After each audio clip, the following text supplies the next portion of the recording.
Over the last week, the four of us have been spending time on 5 of the latest lightweight E-MTBs. The Santa Cruz Heckler SL, Specialized Turbo Levo SL, Pivot Shuttle SL, Trek Fuel EXE, and finally the Transition Relay P&W Edition.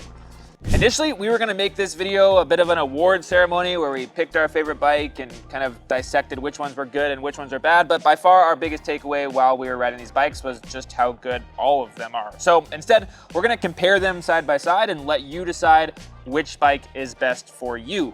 But before we do that, I think we need to talk a little bit about what exactly is a lightweight E-MTB and how that category is getting more and more blurry. So what did we mean when we said lightweight E-MTB for this test? Oh, that's a good question. I mean, I think, you know, there's been a lot of marketing in the mountain bike world. This is an SL, this is a lightweight mountain bike.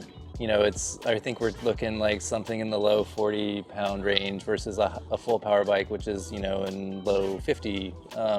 We've actually had feature requests on 99spokes.com for, you know, can you add a filter so I can just see the lightweight e-mountain bikes? And that was a real struggle for us because classifying it, you know, maybe today means one thing, but fast forward 3 years from now, 5 years from now, it's gonna mean something different. We're already seeing that. Yeah.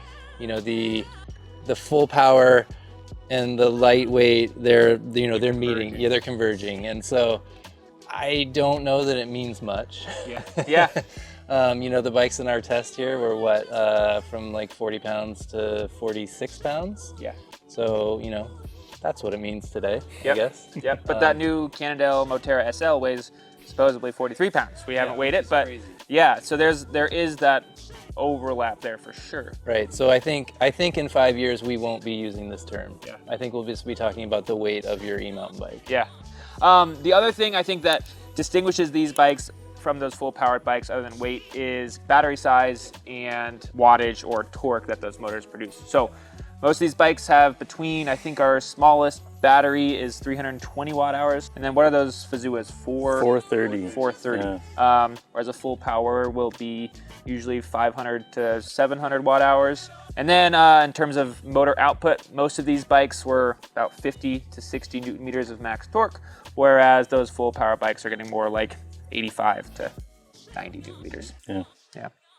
So first thing we're going to talk about with these bikes is just their on-trail performance. Pretty much all of our testing, we were climbing fire roads and descending Black Diamond Tech single track. So that's kind of the context that we were in here. But how would you say these bikes compared? Which of these 5 bikes we had were standouts for you in the setting that we were testing them?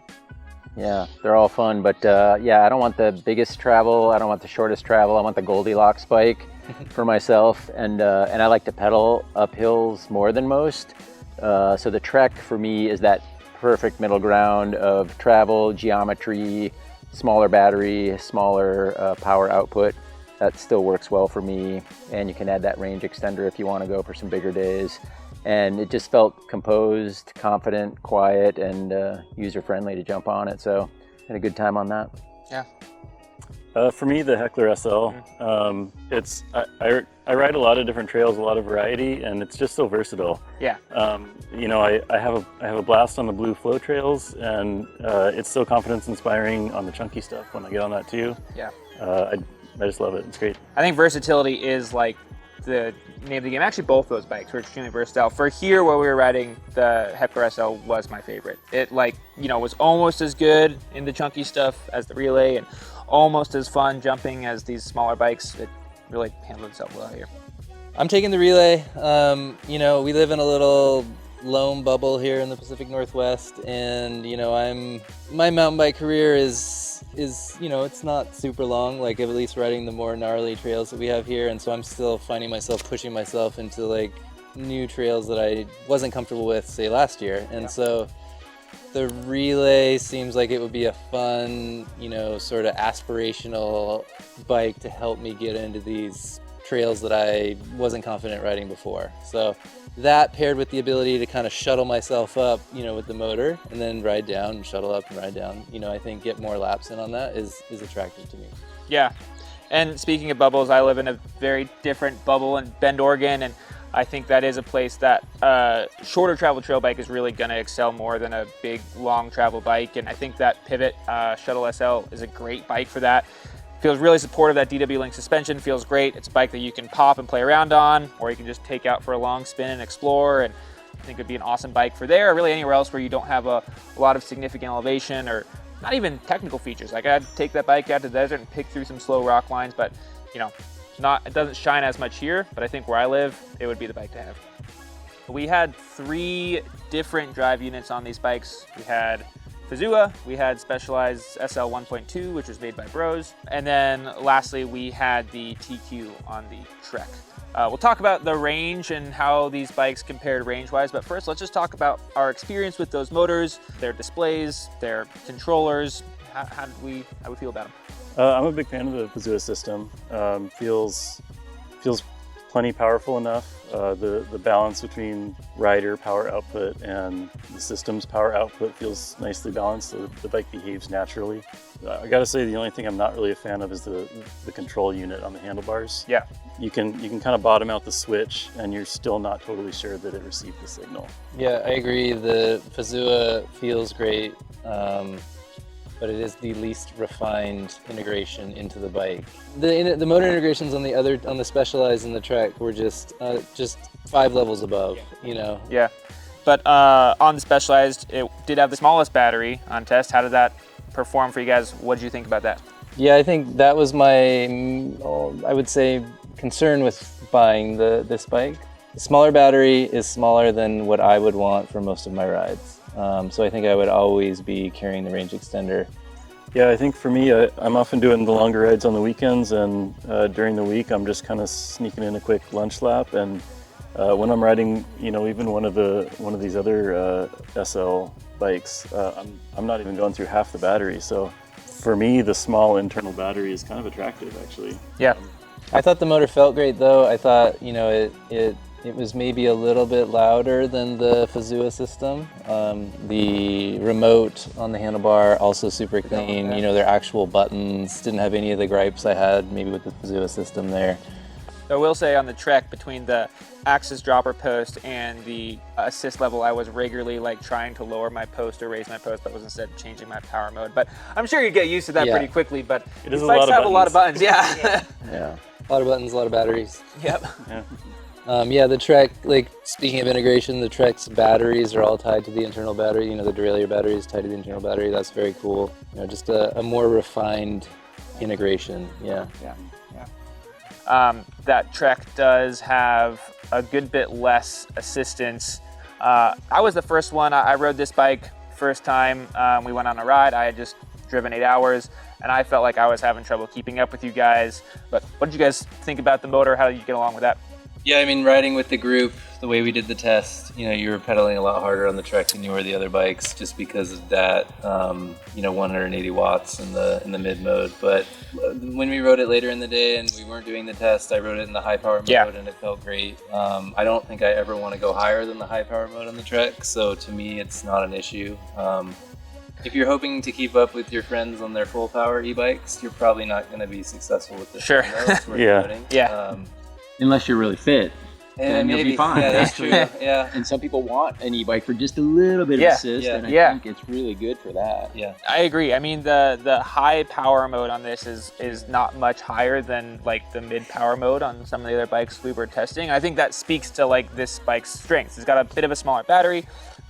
It was the, you know, kind of middle of the bike weight-wise, but it was definitely closer to the lightest end, the heaviest end. And if you ride with less assistance, you can still get a good bit of range. All of these motors can be adjusted and tuned in their apps. And even though we had some bikes with the same motor, sometimes that was different and that reflected in the range. So take these range numbers with a couple grains of salt. Yeah, this is not science. As much as we tried to make it science, you know, we learned as we were doing this just how many variables there actually are. Yeah. Let's start with our shortest range. Also comes from the bike with the smallest battery. The Specialized Turbo Levo SL Expert that we had has a 320 watt-hour battery, and it went 9.3 miles or 3,300 feet. I apologize to our metric friends. Actually, don't have the conversions on this, so whoops. That was our shortest range. After that was the Pivot Shuttle SL Pro Eagle transmission. This has that Fazua 430 watt-hour battery, went 12.5 miles, 3,930 feet. After that was a Trek Fuel EXE 9.0 XO Axis with a 360 watt-hour battery, went 12.9 miles, 4,140 feet.